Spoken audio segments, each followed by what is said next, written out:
Pessoal, boa noite. Vamos iniciar então formalmente a nossa live de hoje. E primeiramente gostaria de agradecer a todos vocês pela presença. Vejo que tem muitos alunos meus aqui que acompanham bastante o nosso conteúdo. Obrigado aí pela audiência e pela presença de vocês. E espero retribuir com a aula bastante interessante aqui sobre esse software, que é o software FSTR. É um software bastante interessante para quem trabalha com perfis formados a frio. E obviamente ele é bastante interessante por diversas razões. Tanto pelo potencial em si do software, então, uma das primeiras vantagens que eu enxergo aqui na ferramenta computacional. Uma outra característica importante é que o software é fornecido de forma gratuita, então vocês têm acesso a uma ferramenta computacional extremamente poderosa e, ao mesmo tempo, de forma gratuita. E uma terceira vantagem bem expressiva é que o FSTR tem uma interface muito amigável ao usuário. Além de ser uma interface amigável, a qualidade gráfica que o FSTR oferece nas análises estruturais de perfis formados a frio são bastante interessantes e atrativas para que vocês possam preparar uma memória de cálculo, prepararem uma apresentação didática ou, eventualmente, prepararem uma apresentação de um determinado projeto propriamente dito, certo? Antes da gente falar especificamente sobre o FSTR, queria fazer uma apresentação minha formal, embora muitos de vocês já conheçam. Eu sou o professor Alberto Leal, sou professor de graduação em Engenharia Civil na Universidade Federal da Bahia, mestrado em Engenharia Estrutural na USP de São Paulo, na Escola Politécnica da USP, e doutorado em Engenharia Estrutural pela COP UFRJ. E nos últimos 13 anos, entre 13 e 15 anos, eu venho me dedicando ativamente a atividades relacionadas a projeto, fabricação e montagem de estruturas de aço. Então, esse é um resumo, basicamente, hoje, da minha trajetória profissional e acadêmica. De forma mais recente, eu também participei de atividades bastante relevantes no Comitê de Revisão da Norma Brasileira de Aço. Então, obviamente, é uma contribuição bastante importante para a comunidade como um todo.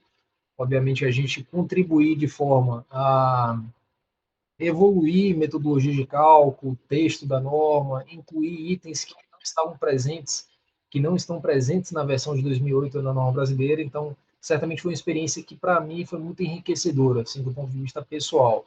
E, obviamente, eu vou sempre buscar trazer essas experiências em discussões aqui com vocês, ok? Vamos lá, feita a apresentação, minha apresentação pessoal, eu queria traçar um pouquinho algumas estratégias e alguns objetivos para a nossa apresentação de hoje. Então, o primeiro objetivo claro e clássico é a gente apresentar para vocês a ferramenta UFSTR, que é dedicada aos perfis formados a frio. Além de fazer uma apresentação do software em si, é importante que eu aponte para vocês por qual razão é que a gente está trazendo a ferramenta computacional hoje, qual é o nosso objetivo ao apresentar o software propriamente dito. Então, hoje, pessoal, nosso objetivo é trazer uma análise de estabilidade elástica das seções formadas a frio. O que é que isso significa? Significa que a gente vai avaliar instabilidade local dos elementos estruturais formados a frio, instabilidade distorcional, eventualmente, instabilidade global. Então, vamos falar basicamente desses três aspectos que geralmente aparecem nos perfis formados a frio. A gente vai entrar na parte de dimensionamento hoje, Alberto? Não. Naturalmente, a gente vai preparar outras lives para vocês, em que certamente o tema dimensionamento será abordado de uma forma rápida e interativa, mas hoje o nosso foco principal é a análise de estabilidade elástica, que é, de fato, o que o FSTR faz. E o nosso terceiro objetivo, obviamente, é apresentar alguns conceitos, aspectos teóricos de uma forma muito suave, conceitualmente muito leve, para que vocês entendam por que a gente faz a análise de estabilidade em perfis formados a frio. Quer dizer, por que é importante a gente trabalhar análise de estabilidade para esse tipo de seção transversal. Então, vamos lá. Quando a gente fala em estabilidade elástica nos cursos de graduação, o primeiro contato que os engenheiros geralmente têm com estabilidade elástica refere-se à estabilidade elástica global. Então, refere-se aos estudos clássicos de Euler, em que a gente tem uma barra rotulada em uma das extremidades, esse é um dos modelos, travada lateralmente no topo e submetida a uma carga axial. Então, obviamente, esse modelo aqui é um modelo bastante tradicional, bastante simples de ser entendido, e é um excelente pontapé de partida para que a gente entenda a questão da estabilidade elástica. Naturalmente, à medida que a gente faz as formulações de Euler, a gente pensa na estabilidade elástica com três hipóteses básicas. A primeira hipótese refere-se à retilíneidade perfeita do elemento estrutural. Então, a gente admite que não temos imperfeições geométricas ao longo do comprimento. Segunda hipótese básica é que o material esteja isento de imperfeições do material propriamente dito. Por exemplo, tensões residuais, algum defeito localizado. Então, a gente parte da premissa de que não temos qualquer tipo de defeito no elemento estrutural. E a terceira premissa básica é que o carregamento é perfeitamente centrado. Alberto, dessas três hipóteses que são tratadas no caso clássico de Euler, de estabilidade elástica, estamos falando do mundo real? Não estamos falando do mundo real. Então, didaticamente, é importante que vocês entendam de uma forma muito simples, de uma forma muito orgânica e natural, que sempre que a gente fala de estabilidade elástica, estamos falando do mundo ideal. Estamos falando de algo que não existe exatamente da forma que a gente está considerando, certo? Então, em outras etapas do processo de cálculo, de dimensionamento, o que, é que eu preciso fazer? Eu preciso pegar os resultados da minha análise de estabilidade elástica e processar de uma forma diferente e trabalhar, refinar esses dados a partir de recomendações normativas, recomendações da literatura técnica propriamente dita, certo? Um ponto importante e que é muito natural para a gente no estudo clássico de Euler é que costumamos falar, diferenciar o caso ideal, que é a estabilidade elástica, do caso real, no primeiro ponto, através das trajetórias de equilíbrio. Então, a gente pode traçar, por exemplo, um gráfico para esse caso da Esse barra prazo novo aí, a gente consegue finalizar a página birrotulada de submetida venda, a uma né? compressão axial, Consegue a finalizar gente a pode página de traçar um venda, consegue gráfico falar. que correlaciona a força versus o deslocamento lateral, certo, da barra. Obviamente, a trajetória de equilíbrio de Euler, à medida que eu vou aumentando o nível de forças, ou seja, eu vou partindo de uma força zero até uma força cada sucessivamente mais elevada, eu não vou observando deslocamentos laterais. E por que, Alberto, a gente não observa deslocamentos laterais? Como uma consequência direta das hipóteses que a gente traçou inicialmente. Quer dizer, eu não tenho imperfeição geométrica, falta de retilinidade, e não tenho imperfeição na aplicação da carga. Estou considerando uma carga perfeitamente centrada.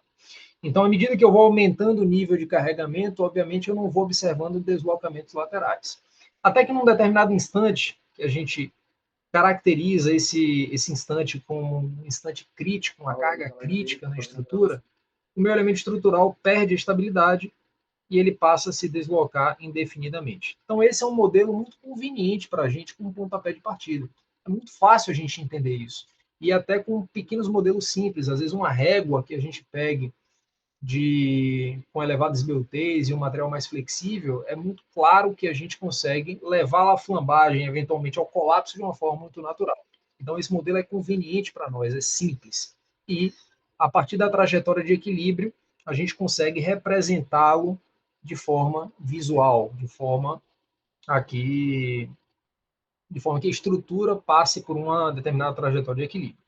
Agora, quando a gente tem um elemento estrutural real, por exemplo, um elemento estrutural que tem imperfeições geométricas iniciais, naturalmente o meu ponto de força zero, antes da força estar atuante efetivamente na estrutura, eu já tenho um deslocamento inicial. Ele pode ser um deslocamento pequeno, né? Pode ser um delta zero pequeno, ou ele pode ser gradativamente maior.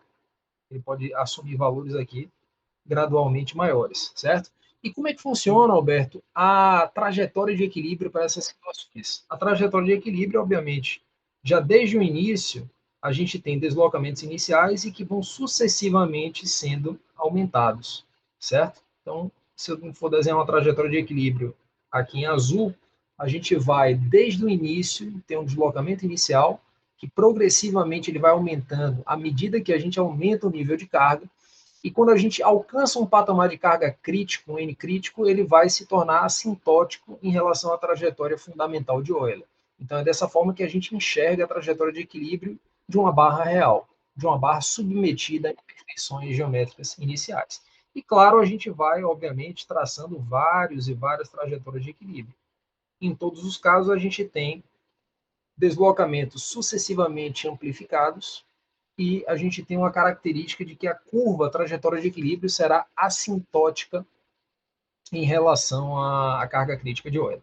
Então, é por essa razão, inclusive, que a carga crítica de Euler é um parâmetro de referência, um parâmetro interessante para que a gente estude num primeiro momento, a flambagem global, ok? E, obviamente, visualmente, conseguimos observar de forma bem clara que, à medida que a gente vai distanciando das hipóteses clássicas de Euler em relação ao comportamento real da barra, em relação à imperfeição no ponto de aplicação da carga, né, na imperfeição na retilineidade do elemento estrutural, a nossa curva, essa quina aqui da trajetória de equilíbrio de Euler, ela vai se distanciando das trajetórias de equilíbrio reais, ok? Observadas, obviamente, numa análise estrutural real. Então, esse é um dos pontapés de partida da análise global. Uma outra questão interessante dentro do estudo clássico de Euler é quando a gente correlaciona, pessoal, a nossa força atuante, a nossa força crítica, em função do comprimento do elemento estrutural, certo? Obviamente, à medida que eu pego um elemento estrutural birrotulado e aumento o comprimento dele, ele vai se tornando progressivamente mais instável. Se ele vai se tornando progressivamente mais instável, ele vai diminuindo a sua carga crítica. Quer dizer, ele vai se tornando menos resistente, certo?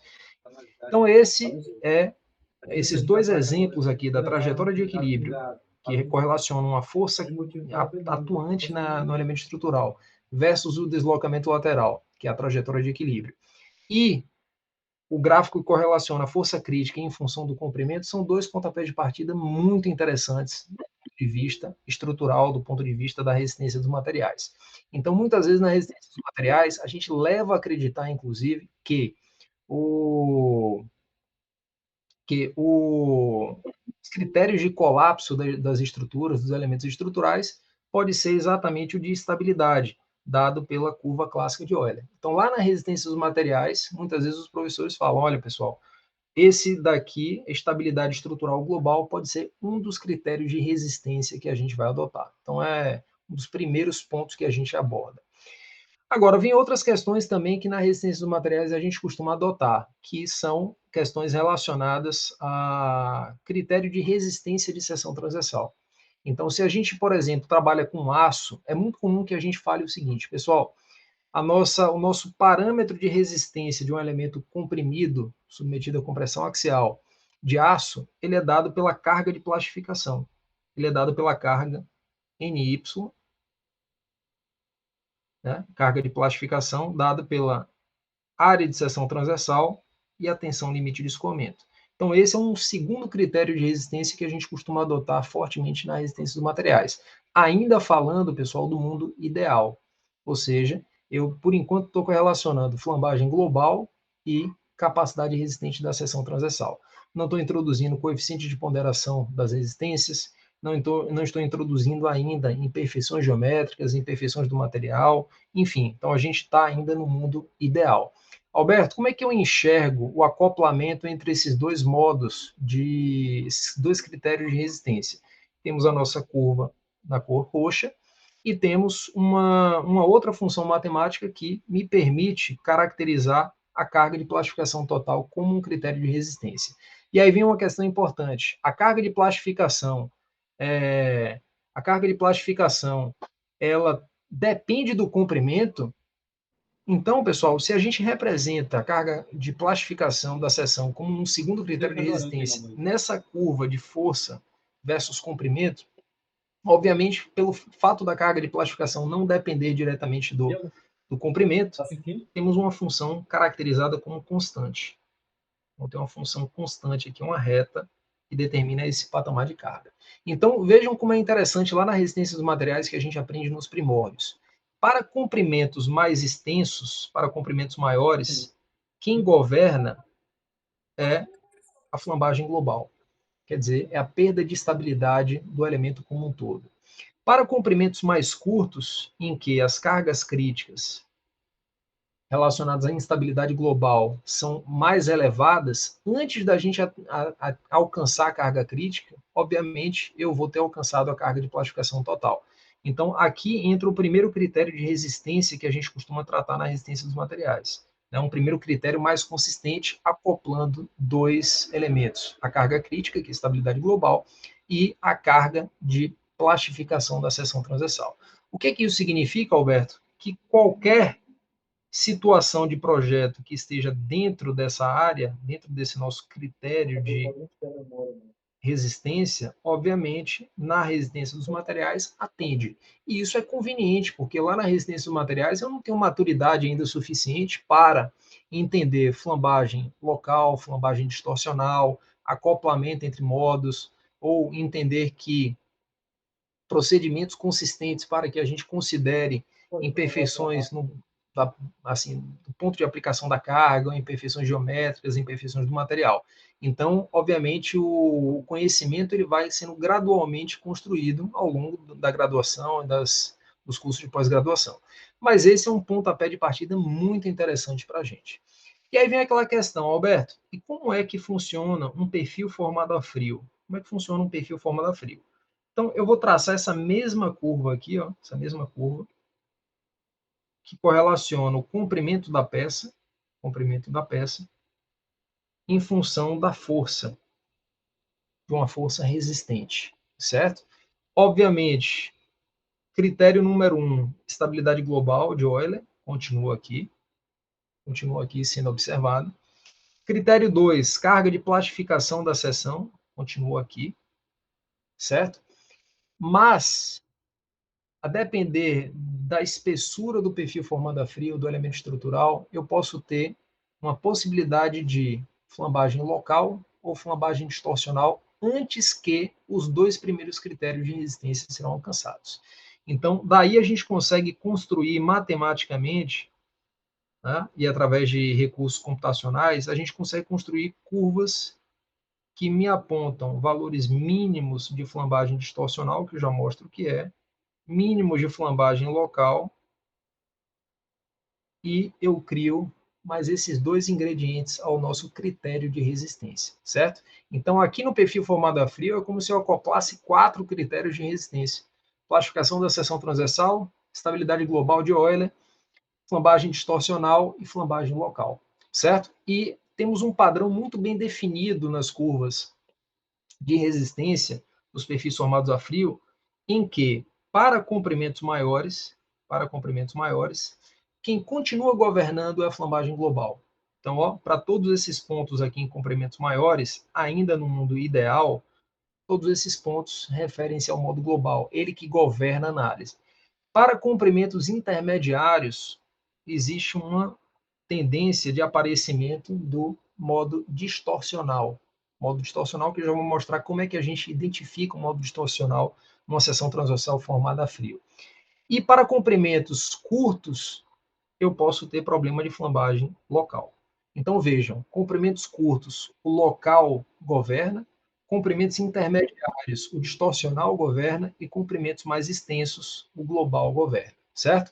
Então, basicamente, acoplando no mundo ideal esses 4 critérios, eu posso traçar uma curva de resistência que muitas vezes é chamada na literatura técnica de curva de assinatura.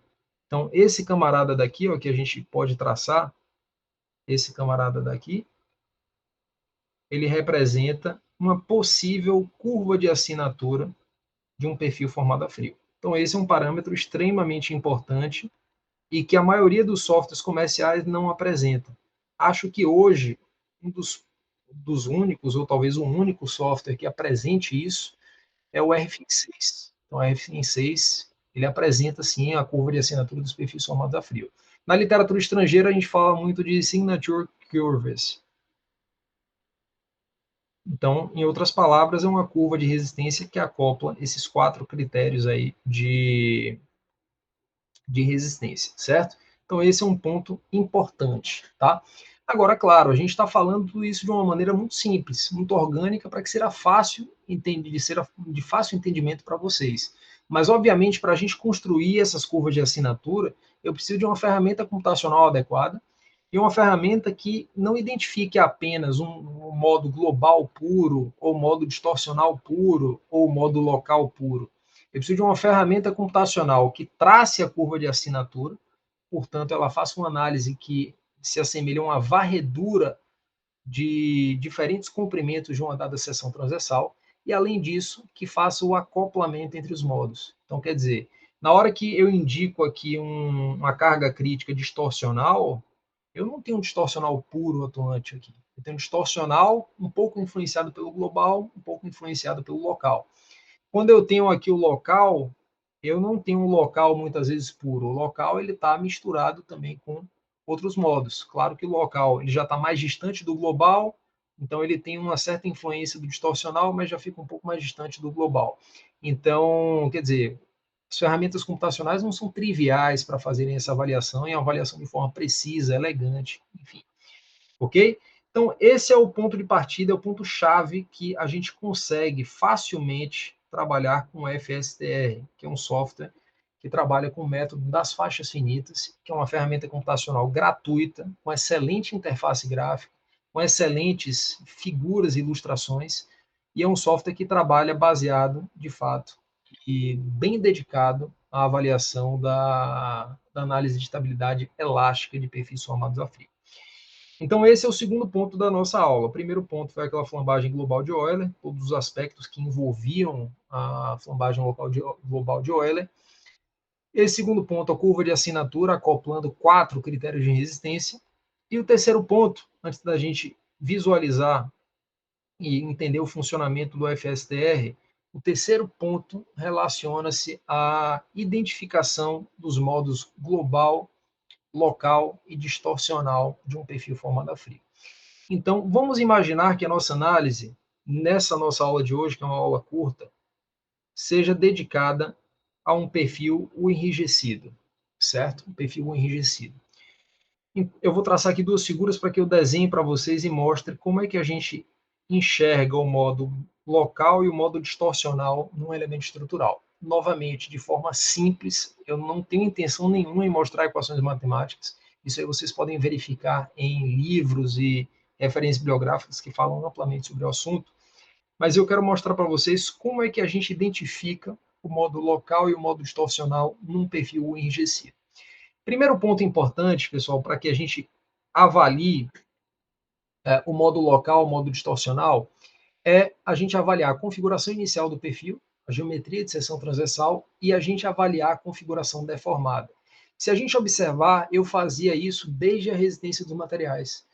Como é que a gente enxerga isso, Alberto? Na resistência dos materiais, quando tinha uma barra como essa daqui, eu sabia que um modo crítico desse elemento estrutural é curvatura simples. Então, na hora que eu pressiono esse elemento estrutural, eu vou visualizar uma curvatura simples, que refere-se ao primeiro modo de flambagem, o primeiro modo de instabilidade global. Então, esse modo é crítico.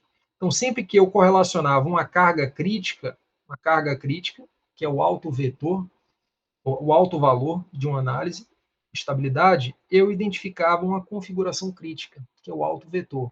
Então, toda carga crítica está associada a uma configuração crítica. Isso no caso global.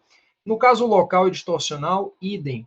Então, na hora que eu encontro um mínimo local ou um mínimo distorcional numa curva, obviamente o FSTR vai me fornecer uma configuração crítica.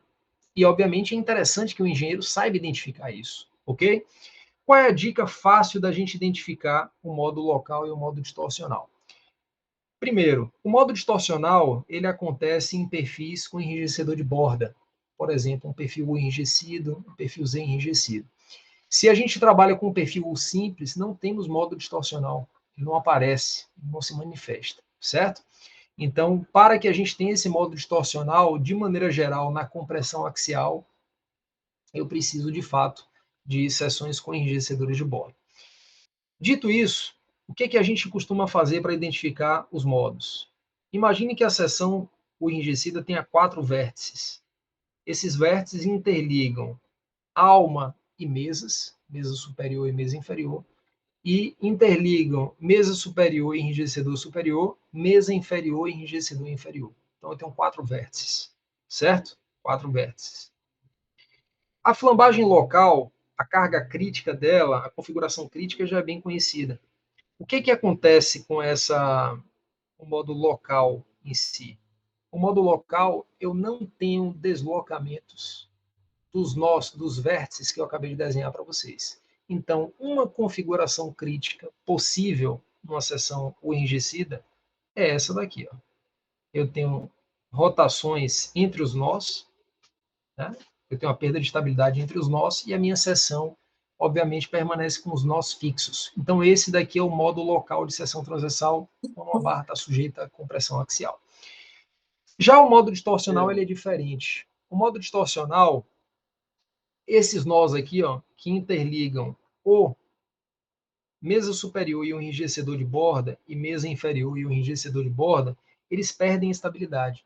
Então, o enrijecedor ele não é capaz de fornecer a estabilidade e esse nó acaba se deslocando. Então, o distorcional ele tem uma configuração muito bem definida a partir desse critério. Se a gente observar, ó, uma possível configuração distorcional é essa daqui. Ó. Então, observem que a seção, os vértices ali que interligam os enrijecedores de borda, eles perderam estabilidade. E essa perda de estabilidade fez com que, de fato, a gente manifestasse o modo distorcional. Então, o primeiro modo da esquerda acontece para comprimentos mais curtos, esse é o padrão. O segundo modo o modo distorcional acontece para comprimentos intermediários e o modo global acontece para comprimentos maiores. Como é que a gente desenha, Alberto, e enxerga o modo global? Modo global, imagine que a gente tem uma seção transversal, o enrijecida. A seção enrijecida é uma seção onde o centro geométrico está aqui, uma região interna, e o centro de torção do perfil está aqui fora. Ó. Centro de torção, centro geométrico. E a seção ela é uma seção monossimétrica. Então, tem um eixo assimétrico, vertical, eu tenho um eixo de simetria, que é o eixo horizontal. Certo? Então, diferente dos perfis duplamente simétricos, um perfil enrijecido, ele apresenta duas possibilidades de instabilidade global. Ele apresenta duas. A primeira é a carga crítica NCRY, que é uma carga crítica de flexão em torno do eixo de menor inércia, e que é o eixo assimétrico nesse caso. Né? Então, em torno do eixo assimétrico é um dos modos onde a flexão pode acontecer, certo? Então, esse é o eixo Y aqui de seção transversal, ok? E o segundo modo de instabilidade global que pode acontecer nessa seção é uma carga crítica que a gente chama de N crítico XZ. N crítico XZ.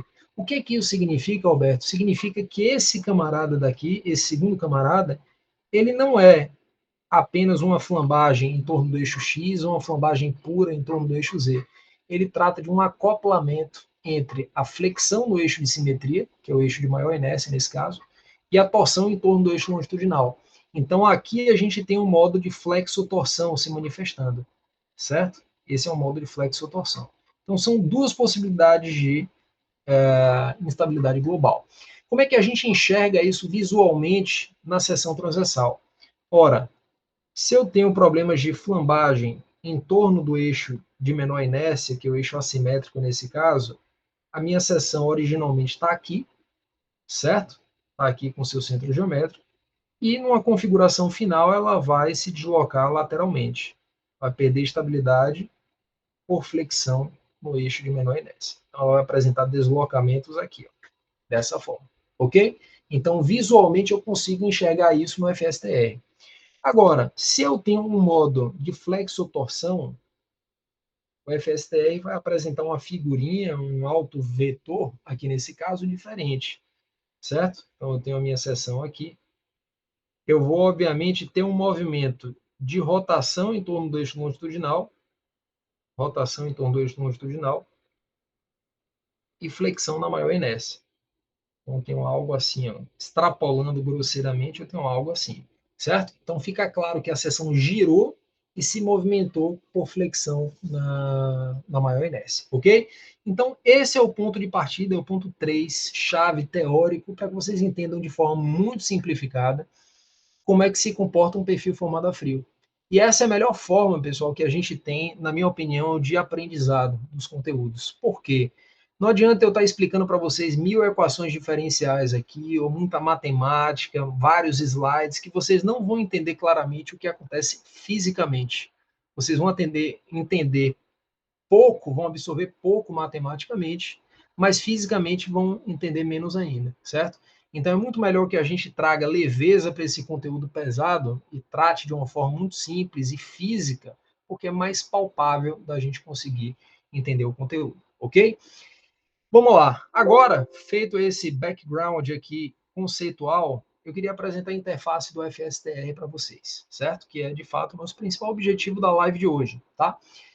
O FSTR, pessoal, ele tem uma interface, ele é um programinha muito leve, é um programinha que, se alguém até puder deixar o link de download dele, aí eu agradeço, lá no nosso chat.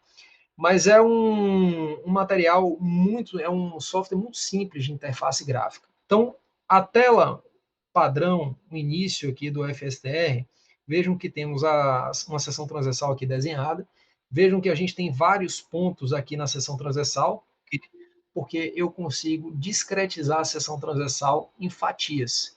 Então, cada dois pontos como esse aqui, ó, tem um elemento conectando esses dois pontos. E cada elemento desse representa uma fatia do meu perfil formado a frio, certo? Uma fatia longitudinal do elemento estrutural, certo? Obviamente, se eu tenho discretização, se eu tenho pontos, se eu trabalho com a discretização pequena, ruim, eu tenho resultados ruins. Se eu trabalho com a discretização grande, eu tenho resultados mais precisos, porém eu posso ter esforços computacionais significativos. Então, geralmente, uma sugestão é, sempre que vocês trabalharem com o método das faixas finitas ou elementos finitos, sempre pensem que eu posso fazer análises preliminares com discretizações usuais, padrões aqui do software, mas é sempre interessante que a gente faça um estudo de convergência de malha, ok? Então, um estudo de convergência de malha para verificar até onde eu vou refinando a minha seção transversal e eu tenho uma convergência de resultados. Podem ser as cargas críticas ou o traçado da curva de assinatura, enfim, certo? Então, vejam que a seção transversal está aqui. Se eu quiser observar características geométricas de uma dada seção transversal, eu tenho um menu aqui da direita que eu já mostro para vocês. Clicando em Geometric Properties, eu tenho aqui uma possibilidade de verificar isso. Essa caixa daqui de Strip Properties, ela é uma caixa que, por padrão, grande parte dos métodos de dimensionamento que a gente usa nos perfis formados a frio, eles são calibrados de forma que a gente trabalhe com essas condições de contorno, que é a condição de contorno SS, ou birrotulada em ambas as extremidades, certo? Então, obviamente, o software teoricamente oferece outras condições, mas de forma para projeto, dimensionamento, geralmente as metodologias são calibradas para essa condição de contorno, tá? Depois eu mostro para vocês o que significa esse half-wave terms, né? Então, seriam termos de semi-ondas que são formadas no perfil formado a frio. E aqui temos algumas características também de comprimentos mínimos, comprimentos máximos do elemento estrutural que o FSTR vai analisar. Então, por exemplo, o FSTR está aqui com um mínimo de 10, um máximo de 10.000, e no meio desse intervalo, a gente tem 100 comprimentos aqui que ele vai fazer essa varredura. Se eu quiser mudar para algum valor que seja mais discretizado, 200, 150, não sei qual é o limite exato do software, mas eu posso regular aqui para esse elemento. Alberto, e como é que o software interpreta a coerência, interpreta as unidades que eu quero atribuir ao meu problema? O software simplesmente ele faz uma correlação entre o que a gente adotou para comprimento do elemento estrutural, o que a gente adotou para características do material, características do material aço, para coordenadas dos nós, enfim. Então, o software faz uma correlação com vários outros parâmetros que são imputados pelo usuário. Então, eu vou mostrar para vocês o que é que eu gosto de imputar geralmente nas minhas análises, tá? Vamos lá. Aqui na barra superior, pessoal, a gente tem algumas templates de seções transversais. Então, se eu quiser um perfil IH ou T, eu posso utilizar essa template e assim sucessivamente. Perfil Z enrijecido, perfil tipo REC, uma cantoneira, um perfil tubular, tem perfil tubular aqui. Ok, então eu posso, a partir da template, construir melhor a minha seção transversal. Então vamos ao perfil U enrijecido. Vou testar a priori um perfil U enrijecido de 250 de altura. Eu vou discretizar aqui arbitrariamente com 11 nós intermediários, certo? Largura do flange, eu vou admitir 85, uma discretização também aleatória aqui de 6 nós intermediários, mais 85, 6 nós intermediários. O enriquecedor eu vou atribuir como 25, 2 nós intermediários, 25, 2 nós intermediários.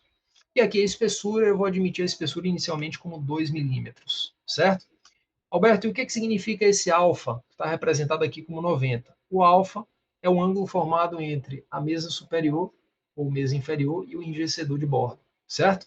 Então, se eu mudar, por exemplo, para 45, vejam que a figura vai atualizar. Ó. O enriquecedor vai ficar inclinado, tá? Então, vamos imaginar aqui o 90 como ângulo alfa.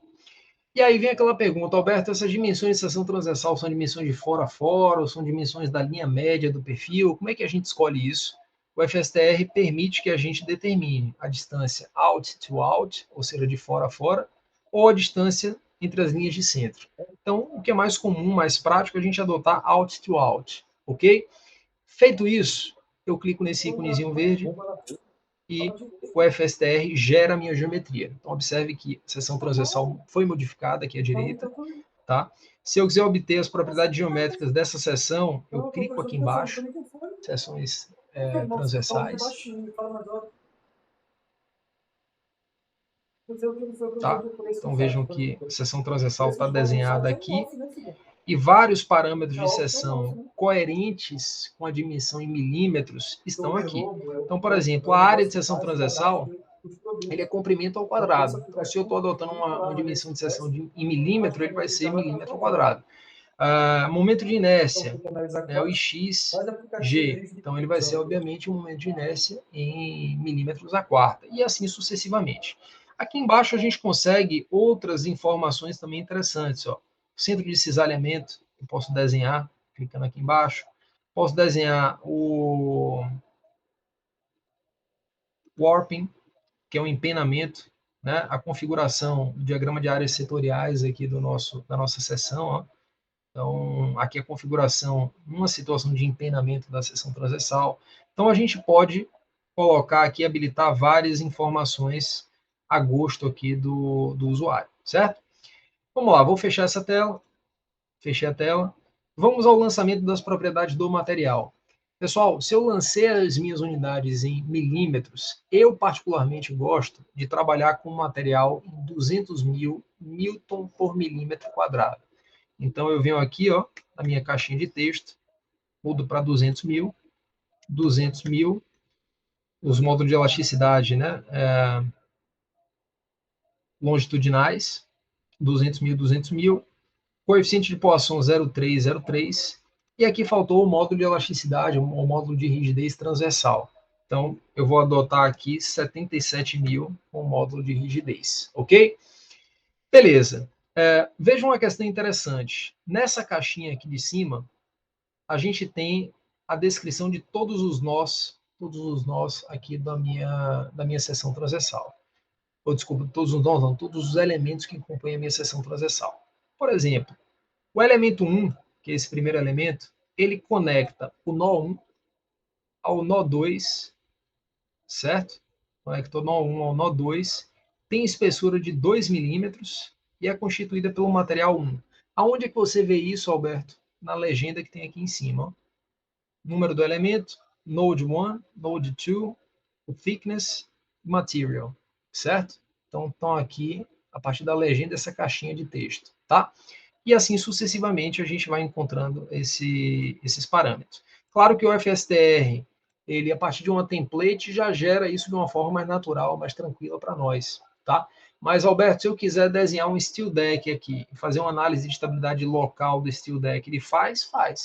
Aí eu preciso lançar as coordenadas do steel deck, certo? Então, essa é uma forma fácil de fazer, não é nenhum bicho de 7 cabeças. Mas eu perco a parametrização das minhas templates que o FSTR oferece. Aqui no lado esquerdo, na caixinha, já são as coordenadas dos nós. Então, aqui novamente a legenda na barra superior, node number, aqui, coordenada X e coordenada Y.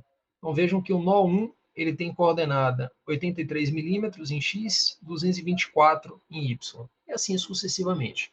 Claro que, como eu falei para você, se eu quiser desenhar um steel deck aqui, eu vou simplesmente lançar as coordenadas da minha seção. Então, a minha sugestão que eu faço geralmente nesses casos é desenhar a seção no CAD, né, a linha média no CAD, eu represento as coordenadas dos pontos no CAD e chego aqui no FSDR e já lanço de uma forma já mais definitiva, né? Então, eu acho que facilita o fluxo de trabalho. Último passo, antes da gente obter a curva de assinatura e começar a verificar os resultados que o FSTR entrega, é a questão do loads, tá? Loads. Esses loads, vejam que a gente tem vários esforços aqui que podem ser imputados. Carga P, momento MX, MY, momento principal M1, momento principal M2, enfim. Como a gente está trabalhando na compressão axial, nesse primeiro encontro nosso aqui, eu vou trabalhar apenas com load P, carregamento axial, certo? E aí vem uma questão. Eu posso imputar o carregamento P que eu quiser, certo? O FSTR vai me fornecer uma curva de assinatura, eu já vou mostrar para vocês, em que a curva de assinatura ela vai ter sempre a mesma cara, certo? E ela vai me apresentar as cargas críticas local, distorcional e global como o que a gente chama de fatores de carga, ou load factor, que é mais comum aí no dia a dia de projeto, no dia a dia da literatura técnica.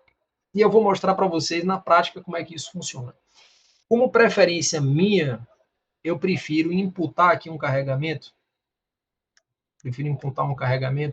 de 1000 newtons, certo? De carregamento. Alberto, e por que você quer imputar um carregamento de 1000 newtons? Porque eu gosto, a minha cabeça funciona bem com a unidade, o sistema em quilonewton centímetro, tá? Para o cálculo da estrutura metálica. Então, se eu coloco 1000 newtons, isso equivale a 1 quilonewton, certo? Ah, Alberto, e por que você não colocou 1 e enxerga isso como quilonewton? Porque todas as minhas demais unidades estão coerentes com o sistema em newton e milímetro quadrado, certo? Então, por exemplo, 200 mil aqui é 200 mil newton por milímetro quadrado. Então, eu não quero mexer nisso, eu quero manter o 200 mil e eu quero trabalhar com a minha carga de 1 quilonewton tratada como 1000 newtons, certo? Então, feito isso, vamos rodar a nossa análise de estabilidade elástica. Vejam a velocidade com que o software faz uma análise como essa. Ele faz uma varredura de várias seções transversais, vários comprimentos para uma mesma seção transversal. Então vejam aqui ó, que rapidamente o programa ele me forneceu uma curva de assinatura e, portanto, ele fez uma varredura de vários comprimentos aqui no elemento estrutural. Tá?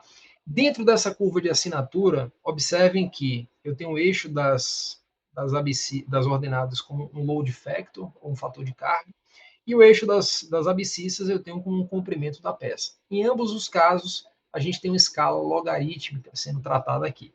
Alberto, eu posso mudar a escala logarítmica? Pode, mas essa é uma escala mais conveniente para a curva de assinatura. Então, é mais usual a gente bater o olho nessa escala logarítmica e se identificar, de fato, com a curva de assinatura de seções transversais usuais.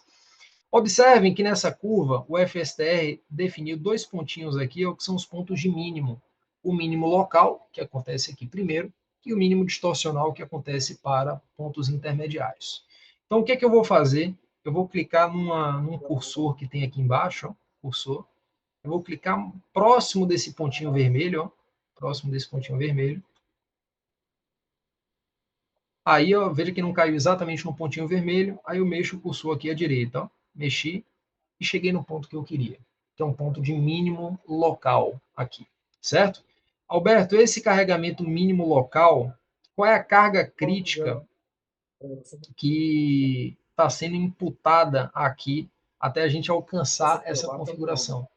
Qual é a carga crítica que a gente tem? A gente tem uma carga crítica, ó, pessoal, de 61,33 vezes 1000 newtons, tá?